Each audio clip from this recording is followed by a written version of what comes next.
E essa balbúrdia sobre terras raras, hein? Olha só a quantidade de manchetes. Estados Unidos se preparam para investir em mais uma mina de terras raras no Brasil. Em carta a Lula, Clube de Engenharia reage ao avanço dos Estados Unidos e defende política nacional para terras raras. Brasil pode ser o próximo fornecedor global de terras raras? Lula aproveitou reunião para enviar recado a Trump sobre terras raras. Terras raras. Lula diz esperar que Trump pare de brigar com Xi e se associe ao Brasil. Governo Lula não quer regular venda de terras raras em Goiás. Bom, a essa altura todo mundo sabe que as tais terras raras não são terrenos excelentes para agricultura ou cheios de ouro e difíceis de encontrar. Elas são até motivo de guerra hoje em dia. Uma guerra silenciosa que pode ser decisiva para a soberania de vários países, incluindo, obviamente, o Brasil. Mas não dá para falar dessa guerra sem saber realmente o que são terras raras. Bom, primeiro, elas não são terras, no sentido comum do termo que a gente usa no dia a dia, e nem tão raras assim. Muito afiado! Se segura aí que, para entender, vamos ter que voltar um pouquinho no tempo. No século XVIII, sim, faz muito tempo, antes mesmo da invenção do ketchup, já havia químicos que, embora não soubessem nada sobre a composição atômica dos elementos, classificavam as substâncias conforme o comportamento delas, suas características físicas, se eram duras ou moles, se podiam ser dissolvidas em água ou não, se eram brilhantes ou opacas e assim por diante. As substâncias eram divididas em diversos grupos, como ácidos, sais, substâncias combustíveis, álcalis, metais e ainda outros, cada grupo com suas características particulares. Os ácidos, por exemplo, como o ácido sulfúrico, o ácido nítrico e o ácido acético, que é o vinagre, tinham sabor azedo, eram corrosivos, muitas vezes líquidos e reagiam com os álcalis formando sais. Os álcalis eram solúveis em água, formavam soluções com sabor amargo e toque escorregadio, muitas vezes corrosivos e podiam neutralizar os ácidos.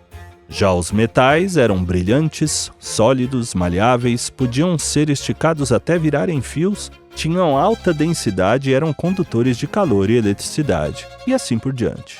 Um desses grupos abarcava as chamadas terras. Terras eram substâncias sólidas em formas de pó, insolúveis em água, não metálicas, o que significa que não brilhavam nem conduziam bem a eletricidade, não voláteis, o que significa que não evaporavam com facilidade e eram resistentes ao calor. O que os cientistas da época não sabiam é que as terras não eram substâncias fundamentais, como o ferro ou o ouro, mas compostos que chamamos hoje de óxidos estáveis. Calma!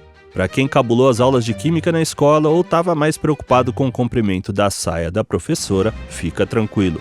A gente explica. Um óxido é um composto químico formado pela combinação de oxigênio com algum outro elemento. E é aqui que os químicos e geólogos da época se equivocaram. Lembra das características que falei das terras? Substâncias sólidas em forma de pó, insolúveis em água, não metálicas e etc. Pois é, os óxidos que apresentam essas características são justamente os óxidos sólidos estáveis, quase todos formados por oxigênio e algum tipo de metal. Portanto, as terras sempre foram, com uma ou outra exceção, óxidos metálicos. Ué, mas a gente falou aqui que as terras não conduziam eletricidade. Pois é, acontece que um metal pode ser um excelente condutor de eletricidade, enquanto o seu óxido não. O oxigênio faz toda a diferença. O alumínio é excelente condutor, já o óxido de alumínio é usado até mesmo como isolante. O ferro também é excelente condutor, já o óxido de ferro, que é a velha e temida ferrugem, é uma porcaria. Por isso, conexões elétricas enferrujadas funcionam mal. Resumindo, terras são óxidos metálicos. E de onde vem o raras? Bom, aqui a história começa a ficar mesmo interessante. Tudo começou na Suécia, mais especificamente numa vila chamada Ytterby, na ilha de Hisaro, perto de Estocolmo, onde havia uma mina de feldspato, de onde se extraíam diversos minerais. Em 1787, um oficial do exército e mineralogista amador sueco chamado Carl Axel Arrhenius, numa de suas incursões na mina, encontrou uma rocha escura, pesada e diferente de todos os minerais comuns da época.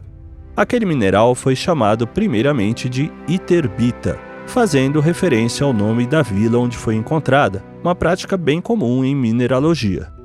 A iterbita foi enviada para apreciação do químico finlandês Johan Gadolin, que analisou a rocha em 1794.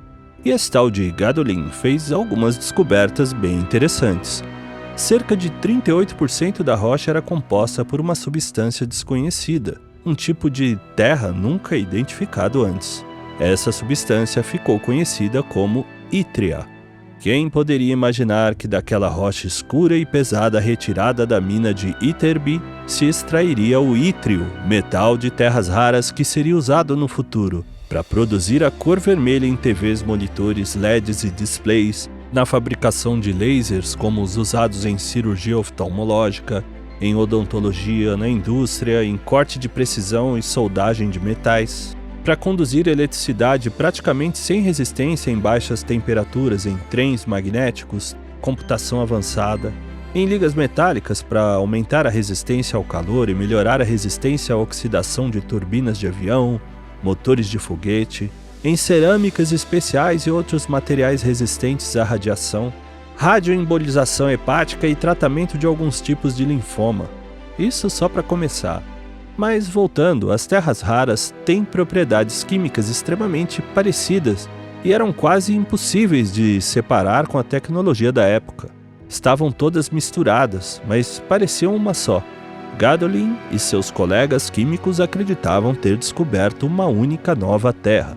O que eles sequer desconfiavam é que enquanto se maravilhavam com aquela pedra, um francês chamado Antoine Lavoisier fazia descobertas que revolucionariam a química. Lavoisier distinguiu um elemento de um composto.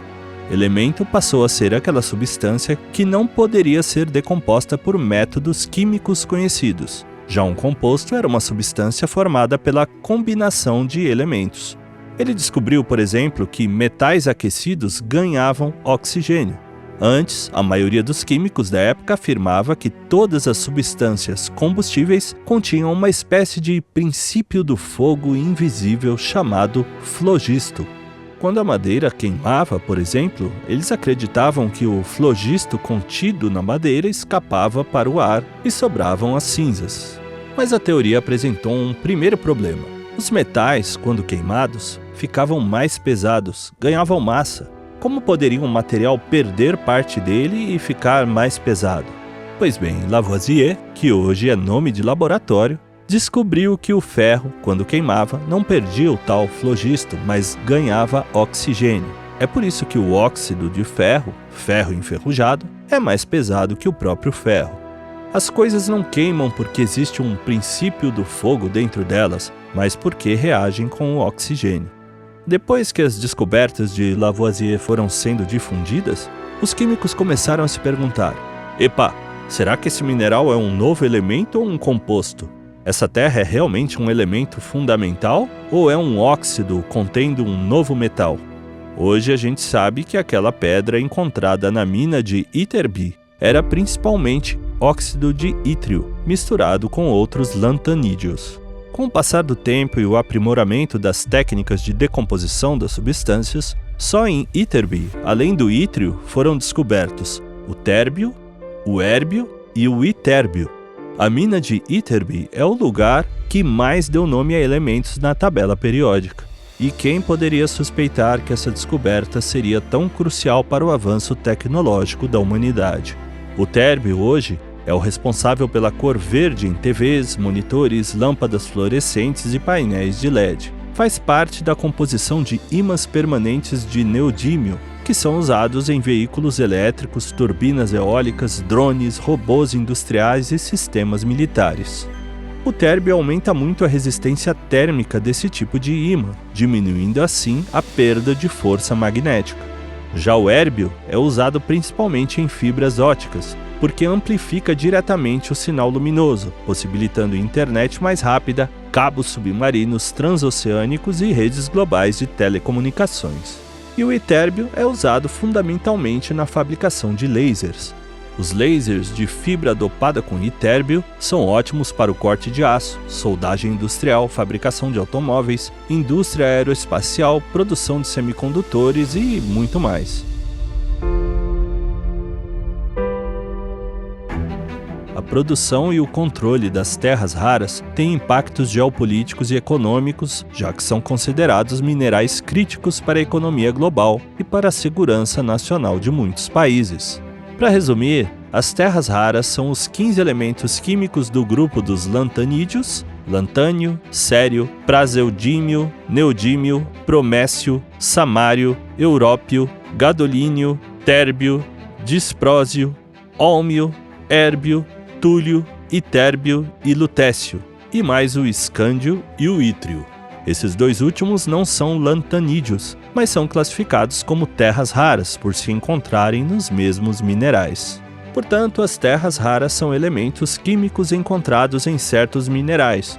Hoje sabemos que tais elementos não são tão raros assim. Muitos deles são tão abundantes quanto o cobre ou o chumbo na crosta terrestre, fundamentais em praticamente toda atividade humana que dependa de tecnologia avançada. As terras raras passaram a ser imprescindíveis no desenvolvimento de qualquer país. É por isso que não se fala noutra coisa. O mundo está numa corrida por terras raras. Estima-se que o Brasil tem 21 milhões de toneladas de minerais de terras raras, o segundo maior reservatório, perdendo apenas para a China, que detém cerca de 44 milhões de toneladas, mais ou menos 45% das reservas mundiais. Em terceiro lugar, vem a Índia, com 6,9 milhões de toneladas. E aí você deve estar se perguntando, com essa reserva toda, como é que o Brasil ainda não é uma super ultra golden plus potência mundial? Acontece que não basta ter terras raras.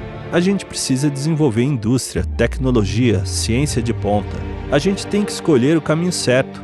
O hiperfoco no sistema financeiro e na exportação de matéria-prima em detrimento do desenvolvimento industrial e tecnológico é um dos motivos da miséria brasileira. Outro motivo é a fixação em garantir a soberania do crime organizado no lugar da soberania do povo brasileiro, que trabalha, mas não lucra com o seu trabalho. Ao contrário, tem que pagar a conta do atraso. Somos um gigante que só sabe engatinhar. E se você não acredita, inscreva-se aqui no canal do Quinto Elemento e ative o sininho que a gente vai te mostrar como o Brasil, essa terra rara, está desperdiçando todo o seu potencial. Já passou da hora da gente se desenvolver, você não acha não?